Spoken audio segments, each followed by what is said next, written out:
I want to turn to a big debate about elections. The president said this week or this past week, that he wanted to nationalize elections at the White House and on Capitol Hill. They say that what they mean legislatively is pushing what they call the SAVE Act, which would mandate Americans show proof of citizenship like a birth certificate and also potentially more information about their registration to vote. Now, I understand you don't support things like a passport, for example, but requiring basic ID in order to vote is really popular. A Pew poll from a few months ago showed 83% of Americans, including 71% of your fellow Democrats, support requiring an ID to vote. Why are they wrong? I haven't said that they're wrong.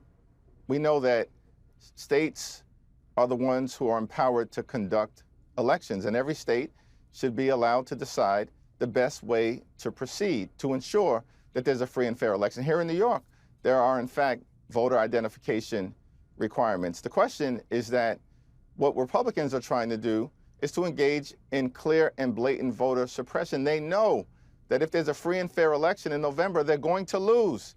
In fact, Republicans have been losing every single election since Donald Trump was sworn in January of last year, including most recently decisively in Texas, and of course, losing all across the country, up and down the ballot in the November off-year elections in places like New Jersey or Virginia or New York. Yeah, and they've been losing. I mean, Virginia is a good example.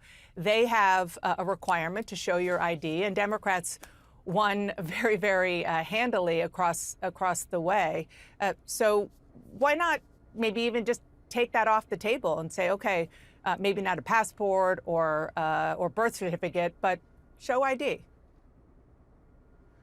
Well, first of all, every state is empowered to be able to make the decision on their own, and we completely and totally support that. What Donald Trump wants to do is try to nationalize the election. Translation, steal it, and we're not going to let it happen. We stopped them in terms of their gerrymandering efforts, where they were going to try to redraw congressional maps in red states throughout the nation, not expect Democrats to respond forcefully and try to rig the midterms. They failed.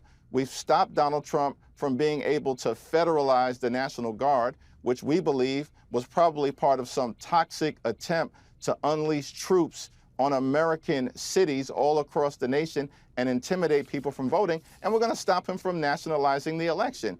This is going to be a free and fair election. It's going to be conducted like every other election, where states and localities have the ability to administer the laws.